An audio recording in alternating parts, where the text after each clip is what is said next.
responsible citizens too. And do that. We should not be spectators.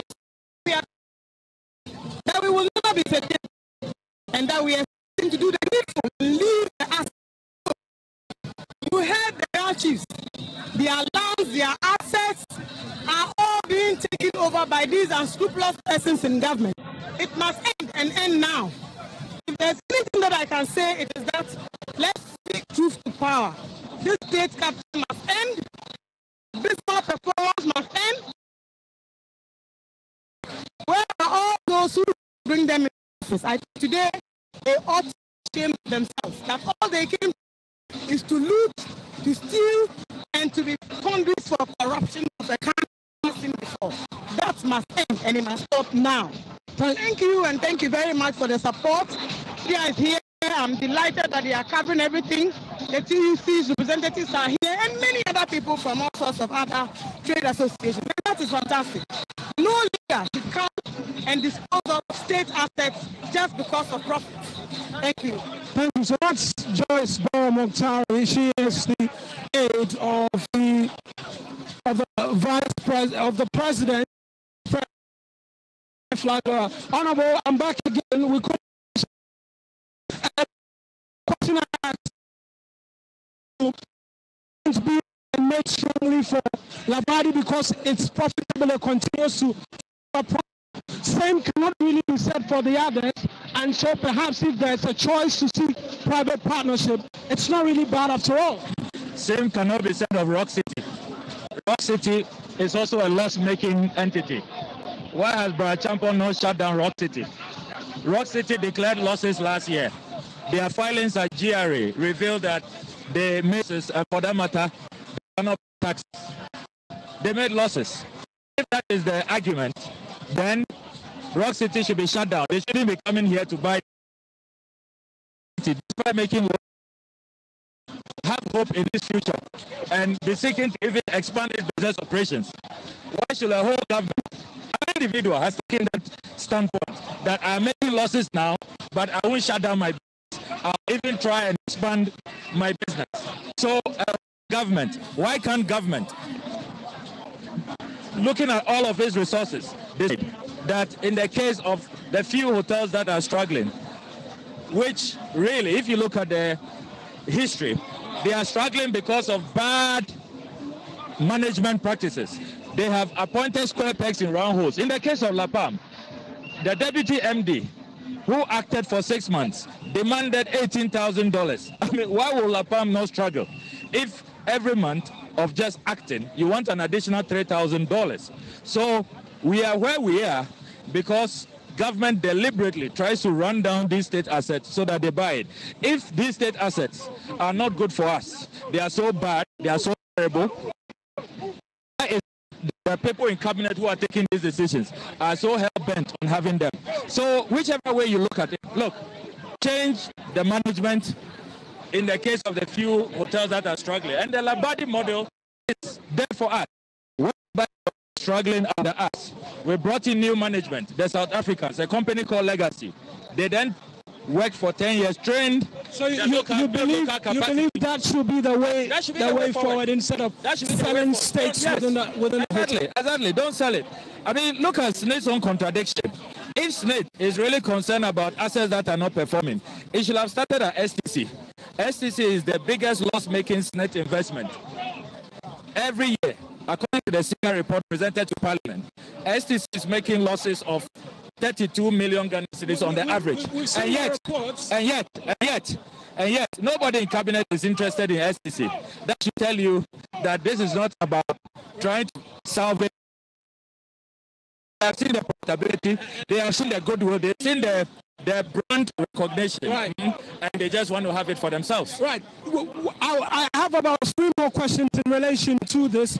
One has to do with what you said was the initial evaluation, which you said Rock City fell short of. SNIT on their website, if you go there, they've published a story that fact you put out was wrong, and Rock City's valuation of their hotels was well and above what they had anticipated. That reason for the settlement. SNIT has been lying all along. They were lying. Look at their 19th May statement. They lied that all the hotels need profitability, need strategic investors to bring in efficiency, to return the hotels to profit making. Only for us to intercept financial statements, which shows that Labadi Beach Hotel and Royal Ridge in Cape Coast are nowhere near what Smith had tried to describe on the 19th of May. I have all the memos. I have the valuation report. The valuation of the 4 hotels should have gone, fair market price should be $121 million. The Rock City offer is just $61 million. That is half of the high-end valuation. Half, yes. So Smith should stop this attempt to continue the deception. Right. There is no value for money in this transaction. Right. I'll return to you again, but perhaps one last one before I go and then come back. As to the question is, why should the president listen? Because if anything, the labor groups are the ones supposed to be making the noise in relation to this. We've seen them already, but why should the president listen to anybody? He's appointed a board who are overseeing the decisions, and if anything, the labor groups have met the board of Smith. The buck stops with the president, and the president must listen, because these hotels do not belong to the president. They belong to us. It is our contributions, workers of Ghana contributions, that build these hotels, and it is our pensions that is at stake. These hotels must work and must take care of us when we retire. Remember that already the ILO is warning that if Smith continues with these bad management practices, by 2036, they will not be able to pay pensions. So the president has no choice but to listen. And the president must also listen, because all those who are engaged in this dubious, opaque, obnoxious, unconscionable, unpatriotic transaction are his appointees. Those selling as Smith are his appointees. And the person buying in cabinet, his appointee. Right. The children of the GMPC board chairman, who now claim to own the Labadi beachfront, their father is also his appointee at the GMPC. So the president alone can declare, as he said, that if you want to engage in transactions of this nature, don't come into his government. Go and stay in the private sector. This is a time for him to keep his word.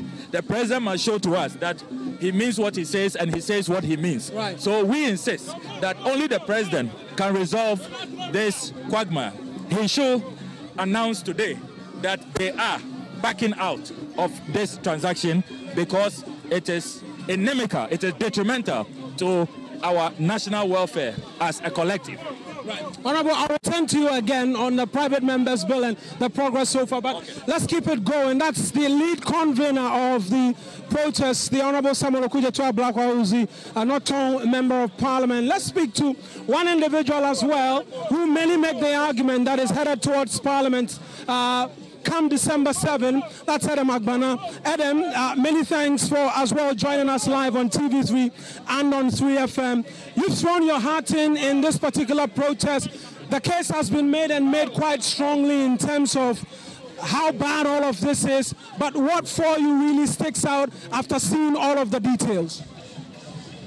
For me, as a young Ghanaian and someone who is very passionate about my country, what stands out for me is the fact that it does appear as though the current administration, led by President Akufo-Addo, at any point in time is ready to mortgage the future of this country for peanuts. When you look at this deal and you look at the kind of explanations, very ridiculous ones that has come from the quarters of government, you will agree with me that this deal is scandalous, and it is nothing but an attempt to share a state property to an individual who is also neck deep in the government, an individual who is a financier of the party. Look, where we are headed towards, it is important for everyone to recognize that this fight is not for Honorable Okudzeto Ablakwa. This fight is not for Adam Agbana. It is for all of us. It is for our collective future. Because when you don't stop things like this, another president may come someday, decide to sell the rest of the state property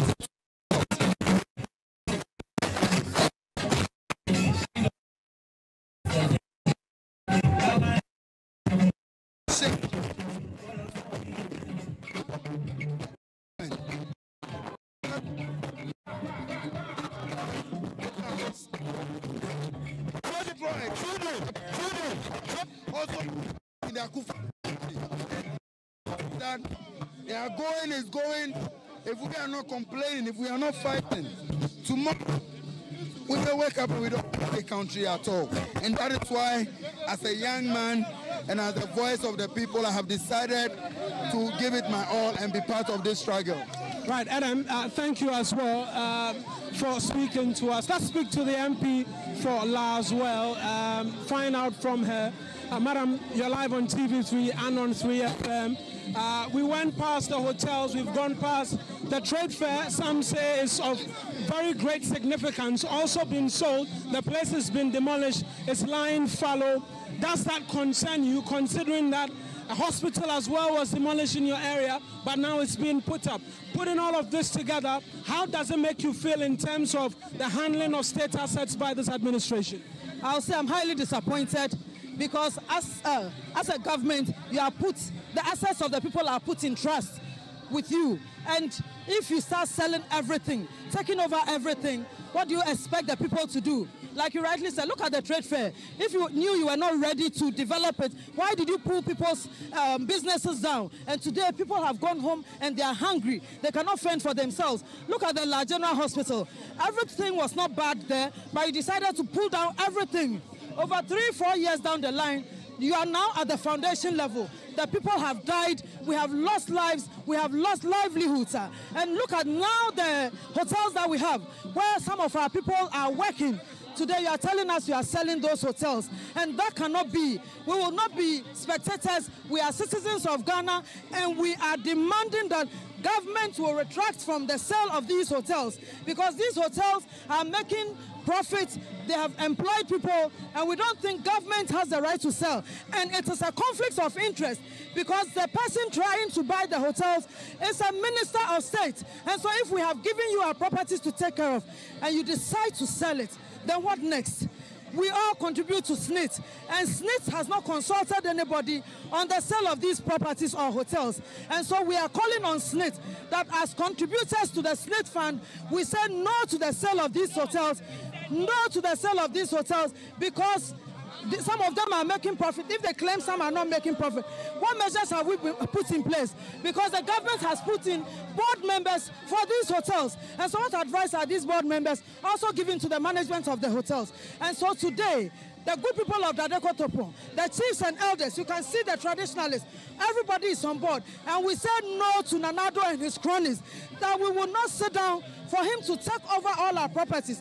Go to Laboni, cantonments, government bungalows have been sold. You live in a bungalow, you decide to buy it, and today there is nothing to show. What are the dividends that the good people of Okudzeto are getting from government? And so for you, this is more even also about your constituency and lands that are being sold. You've been trying to detail what the challenge is. Have you been able to grasp fully the extent of land sales that you've witnessed within your constituency?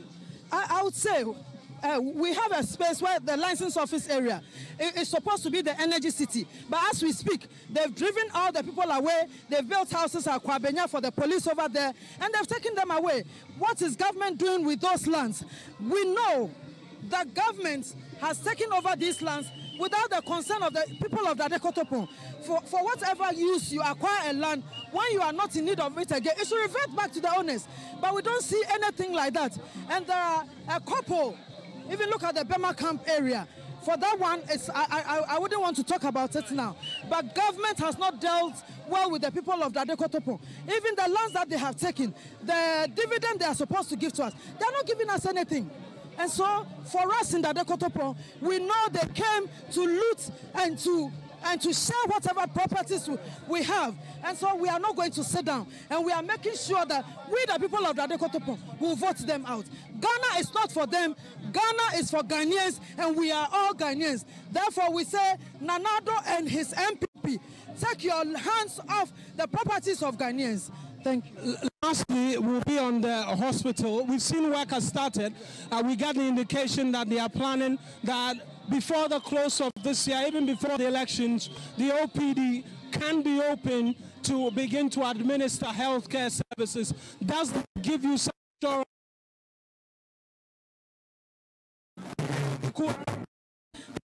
Has loved the over years. much lies.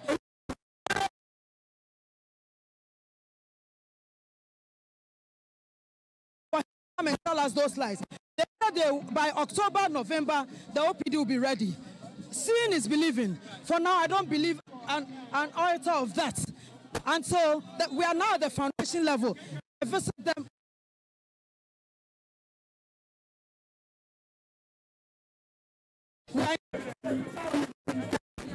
That's what we see. I appreciate that's the member of parliament for as well, and we're proceeding just like that in terms of the protest which started some 1 hour. I think it's been more than an hour. It's almost 2 hours we've been on the road journeying here on your election command center as well, TV3 and 3FM. It still is the Hands of Our Hotels demo, and we're seeking to, amongst many other things, now engage organized labor, the representatives of organized labor who are here, and get an understanding what the conversations have been in terms of the meetings they've had with SNIT, the meetings they've had with government as well, the Labor Relations Minister. They met the President as well. What really has been the status? What has government said? Has government given any assurance that they are going to, amongst many other things, halt the sale of the hotels? That's one of the many questions on the minds of Ghanaians, and we'll seek to have that answered by some of the reps of organized labor, as and when we're able to spot them any moment from now. But like I mentioned, you're live on TV3, live on 3FM. It's a continuous coverage of Hands of Our Hotels demo as it continues in the principal streets of Accra. We're on the Gifford Road, but there are questions as well being asked as to the presence of organized labor in their full complement, really, as this demonstration continues to proceed. But we'll seek to answer a number of these questions for you. But let me speak to another individual who might well be known in terms of a number of the protests that have been witnessed in the country over the last few years. Let's find out from him as well, because I see he's holding a plantain in hand as to what really that signifies. Let's seek to get an understanding. Are you protesting the sale of the hotels, or you're seeking to target the cost of living and perhaps the skyrocketing prices of food? The skyrocketing of standard of living in this country is what I'm actually protesting against.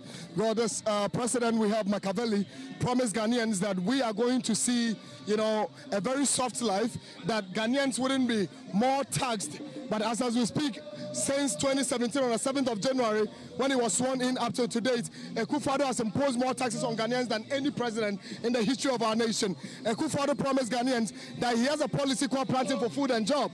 Today, as we speak, this plantain you are seeing in my hand costs nothing less than 15 cedis when you go to the market.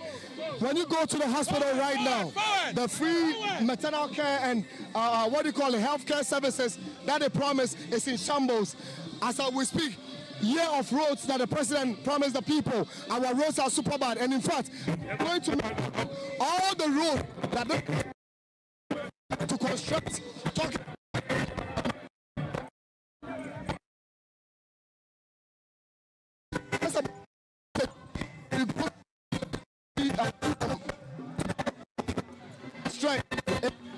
construction for less than 4 years. We've not seen nothing there until some few weeks ago or months ago that we saw the contractors return back to site. As we speak, when you go to Pokwase interchange, it was constructed within the years. It's a combination of a lot of issues that the president actually promised the people, he hasn't been able to fulfill them. He hasn't been able to fulfill them. And as a Ghanaian, on the inauguration day, the president calls us to be citizens and not spectators. Citizens are not subjects. I will see things going in the nation and we keep quiet to it. I am a citizen. You are not just a and or people's views will be collected for the presidency or people in charge to know that things are not going right in this nation. Currently, about last week, we heard of a woman that had an accident and was taken to the Ojobi incident, and exactly. We know that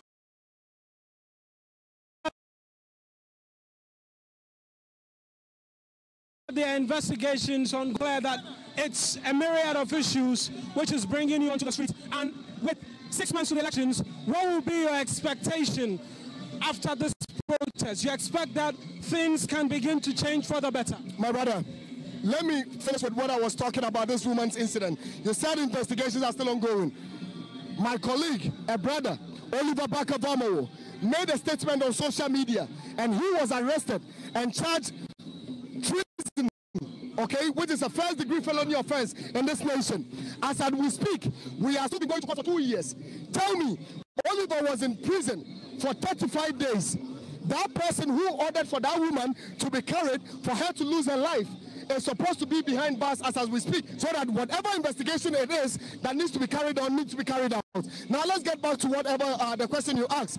That do I have hope that the president can do something? My brother, do we even have a precedent to make sure that these things will be done? No, because the president, Akufo-Addo, whom I call Machiavelli, made a statement that he admits to the fact that we have economic challenges, that he can do nothing to solve the problem. So let's wait upon the next government that will be coming to come and solve this problem. Is it true or not?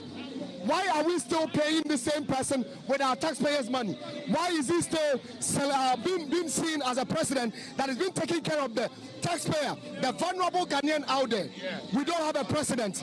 Now, as we speak, Ghanaians are supposed to rise up to make sure that the president will be impeached. The president shouldn't be there to have served his term in office as a president for 8 years. You believe the president should have been impeached, and that's his view. Perhaps I'll speak to you as well. Why are you here, Mato? I'm here. I was born in LAB, called Labadi.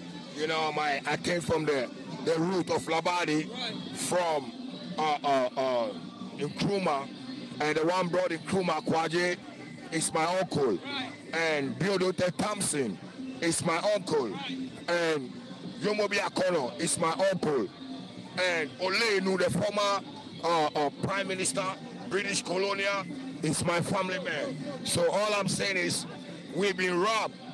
We've been robbed from Akufo-Addo. He deceived Labadi people. He sold Labadi properties. He have done, and he came to Labadi before he became a president. It's a secret I'm giving to you guys. He came to Labadi, to my family house. He get baptized. Kufuor was in my family house before he get baptized. Well, we cannot prove that. I can prove that. But you're saying, I call the name. I call the name to the record. Listen to me. We put Akufo-Addo there. Kufuor came to Labadi, to my uncle's house. We baptized him. I was next to Kufuor. I was next to Akufo-Addo. Watch me very well from Yomobi Akamafio family. At the same time, Yomobi Akono is the one bring Akufo-Addo and Kufuor to the house. Now Baumia is coming around. He want to baptize, but we are not accept Baumia in Labadi. We're done. We're taking John Mama to the highest level. I'm done. Let's speak to another individual, a person living with disability. Sir, yes, sir. Why have you not decided to go to work, get something to be doing, and you're deciding to be on the streets today? Thank you very much. Now, I'm working at Tobut. Tobut is no more function. I have no job to do. I have a wife and children. They are attending school. Ghana, the youth have no future. Everything is selling outright. So I joined this based on that. I want to have my future. That is why I joined this demonstration. The toll booth, when they asked you to go home, they said they were going to pay you every money that you were owed. Have they paid you the monies that you were owed? My brother, nothing. Nothing. Nothing has been given to us. I'm telling you. I work. Now I have to do balabala. My friends, relatives are supporting me. I have 6 children. My firstborn has completed secondary school. He's supposed to go to Lagos, but I have no money to go. He's sitting at home. So I joined this because of that. How many months are you owed? When you were asked to go home, how many months does the government owe you? My brother, we are working under something small. Yes, at the end of the month. But now nothing is being given to us. Right. Nothing. Thank you. Yeah, thank you. Let's speak to organized labor now. Nayeli has been instrumental in all of this. She spoke before the protest even started. Now, I've just read some questions. Some people have asked, where is the TUC boss amongst the other respected labor group in leadership in this very important protest? Well, it's not just the TUC, but it's all organized labor groups. All organized labor groups, and I repeat, all organized labor groups, some of whom are here. Right. But the heartening thing is you see a lot of ordinary Ghanaians, and that's so pleasing because this is about Ghana, not about any individual, not about any particular grouping. It is about SNIT. And long before you and me came here on earth, SNIT was here. So why should we plunder it? Why should we divide it and sell it to some? You know, so this is what it is. Especially when the people who go on retirement are going on retirement purpose. Right. We know that organized labor, all the labor groupings, when the news came up, you agitated, you met the president, you've met the labor and employment relations minister, you've met the board of SNIT. What level of assurance have you received from all of these respective groupings, particularly the board of SNIT, with regards to the sale of these hotels, their stake in these hotels? We are still meeting, by the way. We're still meeting. And for me, I think it's just a tactic to buy time. That's what I think. Because nothing has... What?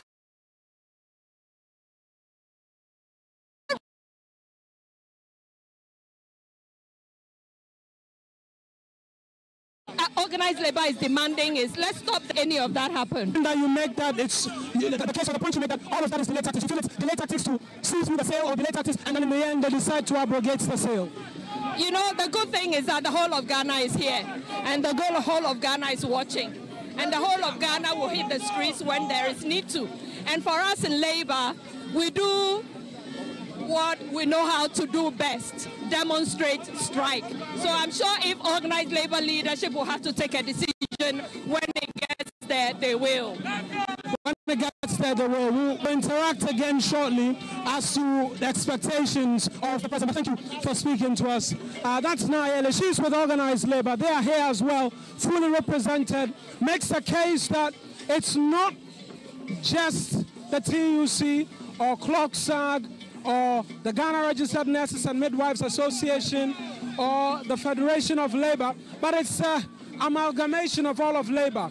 The Ghana Medical Association, you can make a point, is also a part of all of the groupings that are here. And so we're proceeding nonetheless. You're live here on TV3 and on 3FM. The demonstration is still ongoing. We're headed towards the Lands Commission area, still on the Gifford Road. Any moment from now, we should be getting close to Burma Camp shortly, and the procession is continuing. Live broadcast here on TV3 and on 3FM. Back to you in the studio.